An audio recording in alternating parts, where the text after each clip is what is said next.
Welcome to another lecture on valvular heart disease. I am Dr. Rahil here. In the previous video, we learned about mitral stenosis.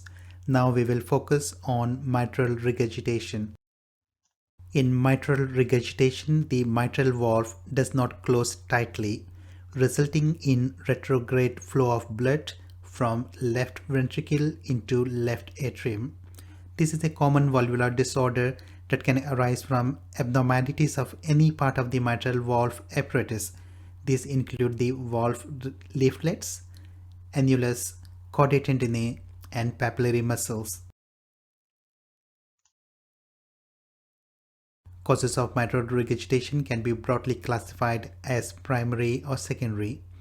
Primary mitral regurgitation is a result of abnormalities of one or more component of mitral valve apparatus. Causes include mitral valve prolapse, also known as floppy valve syndrome, which is the commonest cause of mitral regurgitation in the developed countries.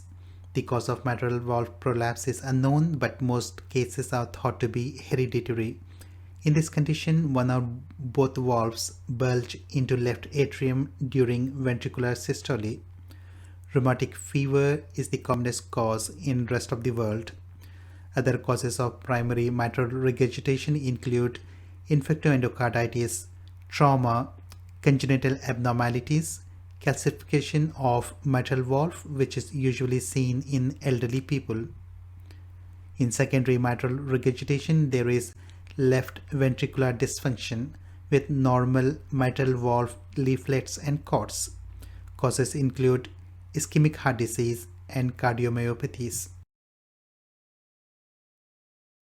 Coming to clinical features, patients with isolated mild to moderate primary mitral regurgitation are asymptomatic. The most common symptoms are exertional dyspnea and fatigue due to the combination of reduced cardiac output and pulmonary hypertension.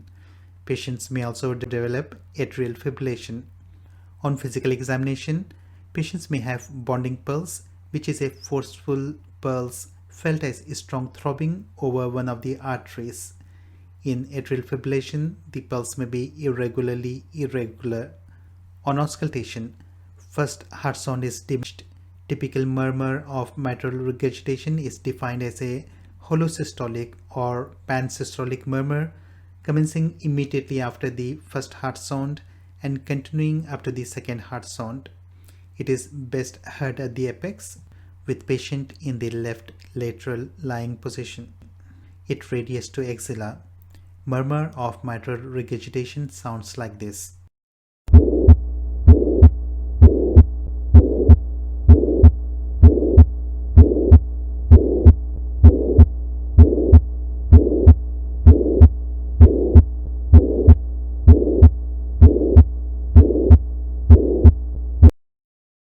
Transthoracic echocardiography is the diagnostic test of choice in identifying the presence, severity, and the mechanism of mitral regurgitation.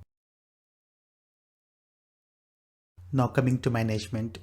In adults with severe primary or secondary mitral regurgitation, the first choice is surgical mitral valve repair by median sternotomy or minimally invasive surgery.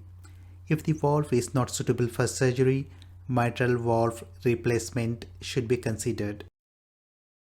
This concludes the discussion of mitral regurgitation. Once again, thank you for watching. In the next video, I will discuss aortic valve problems. Till then, goodbye.